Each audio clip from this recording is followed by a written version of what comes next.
राजनाथ सिंह जी ने मुस्कुरा के मुझे नमस्ते की, और मोदी जी बैठे हैं, मुस्कुराहट नहीं, सीरियस, नमस्ते भी नहीं करते। कहीं मोदी जी ना देख लें, प्रॉब्लम हो जाएगी। वही कहानी गडकरी जी की है, सच्चाई है। अरे भाई, अयोध्या की जनता को छोड़ो, ये तो बीजेपी वालों को डराते हैं।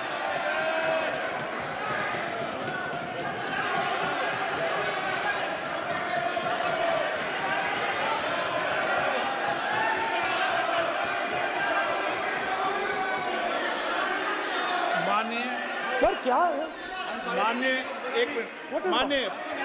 माननीय प्रतिपक्ष के नेता, एक मिनट, माननीय प्रतिपक्ष के नेता, आप सदन के वरिष्ठ नेता हैं। मेरा आपसे आग्रह है कि राष्ट्रपति अभिभाषण पर डिबेट हो रही है, इसकी गरिमा, राष्ट्रपति अभिभाषण की गरिमा रखे ना। ये तो अपेक्षा आपसे सब करते हैं कि आप राष्ट्रपति अभिभाषण पे बोले, नीतियां पे बोले, कार्यक्रमों में बोले। आप व्यक्तिगत रूप से नहीं, अगर आप ये उचित मानते हैं क्या? स्पीकर सर, ये उचित है? अगर आपकी पार्टी इसको उचित मानती है तो मुझे कुछ नहीं कहना। Speaker sir. माननीय अध्यक्ष जी, लोकतंत्र ने और संविधान ने मुझे सिखाया है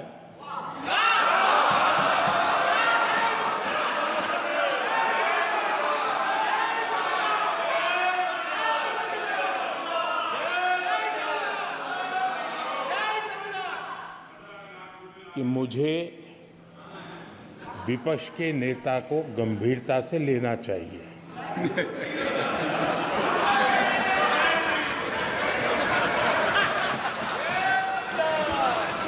स्पीकर सर, आपने कहा कि डिबेट प्रेसिडेंट्स एड्रेस पे होनी चाहिए। ये जो मैंने किया है, अनुराग ठाकुर जी ने अयोध्या की बात की थी, अनुराग ठाकुर जी ने सनातन धर्म पर आक्रमण की बात की थी, इसीलिए मैंने ये किया है। मैं दिखाना चाहता हूं कि अयोध्या में क्या हुआ, अयोध्या की सच्चाई क्या थी।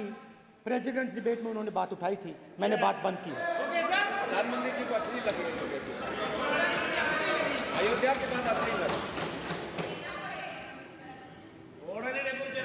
डर फैलाया और ऑपोजिशन का रिस्पांस एक साथ मिलकर भारत जोड़ो यात्रा, सारे के सारे ऑपोजिशन, पूरा देश एक साथ मिलकर कन्याकुमारी से कश्मीर तक चला। और जो आपने डर फैलाया, उसके बारे में यात्रा में बहुत कुछ सुनने को मिला। अभी तक याद है, सुबह 7 बजे, 7-8 बजे की बात थी, यात्रा में चल रहे थे। एक महिला आती है, हमारे साथ चलती है, मेरा हाथ पकड़ती है और घबराई हुई सी थी। तो मैंने पूछा क्या हुआ, और मुझे कहती है मुझे मार रहा है,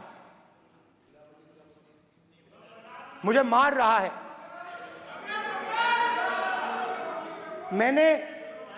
मैंने पूछा कौन मार रहा है, कौन मार रहा है? बेटी बचाओ, बेटी की दुविधा सुनाई नहीं दे रही, बेटी का दर्द नहीं सुनना चाहते, भारत की महिलाओं का दर्द नहीं सुनना चाहते। मैंने पूछा कौन मार रहा है, कहता है मेरा पति मार रहा है।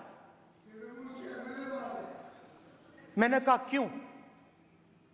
कहती है सुबह का खाना नहीं दे पाई। मैंने कहा क्यों? खरीद नहीं पाई, महंगाई है, महंगाई है, खरीद नहीं पाई, खाना नहीं पका पाई, इसलिए मुझे मार पिट रही है। मैंने कहा बहन क्या करूं, कैसे आपकी मदद करूं? कहती हैं आप कुछ मत कीजिए, आप कुछ मत कीजिए, आप सिर्फ ये बात याद रखिए कि महंगाई के कारण हिंदुस्तान में हजारों महिलाओं को सुबह पीटा जा रहा है। उसके शब्द हैं। मेरे शब्द नहीं है। गैस सिलेंडर, महंगाई, तो आपने गरीबों को, महिलाओं को डराने का काम किया। शिव जी कहते हैं डरो मत, डराओ मत। आपने हिंदुस्तान की महिलाओं को महंगाई से हर रोज डराया है। कुछ दिन पहले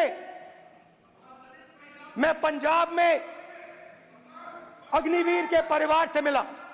सुनिए अग्निवीर के परिवार से मिला। छोटा सा घर था, छोटा सा घर था।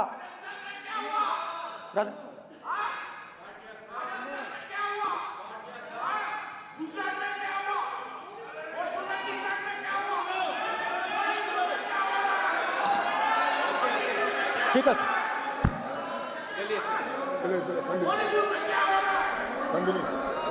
छोटे से घर में अग्निवीर शहीद हुआ, लैंडमाइन ब्लास्ट में शहीद हुआ। मैं उसे शहीद कह रहा हूं, मगर हिंदुस्तान की सरकार उसे शहीद नहीं कहती है। नरेंद्र मोदी उसे शहीद नहीं कहते हैं। नरेंद्र मोदी उसे अग्निवीर कहते हैं। उस घर को पेंशन नहीं मिलेगी, उस घर को कंपनसेशन नहीं मिलेगी, शहीद का दर्जा नहीं मिलेगा। और बेचारे बैठे हुए थे, 3 बहनें थी, एक साथ बैठी हुई थी, रो रही थी।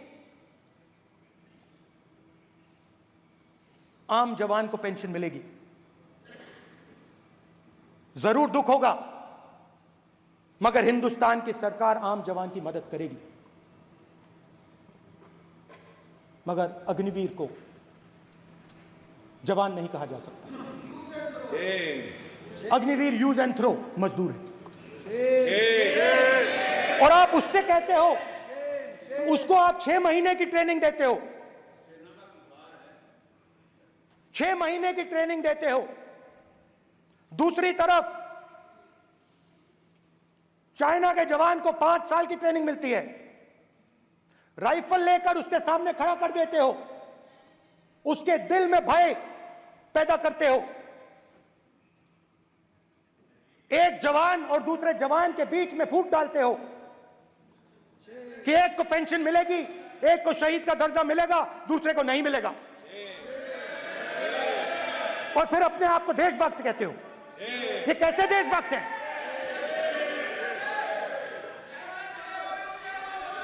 फिल्म स्टार जैसी फोटो थी उस लड़के की, फिल्म स्टार, बॉलीवुड स्टार की फोटो थी। मैं सोच रहा था, देखो इस युवा ने जान दी। Speaker sir,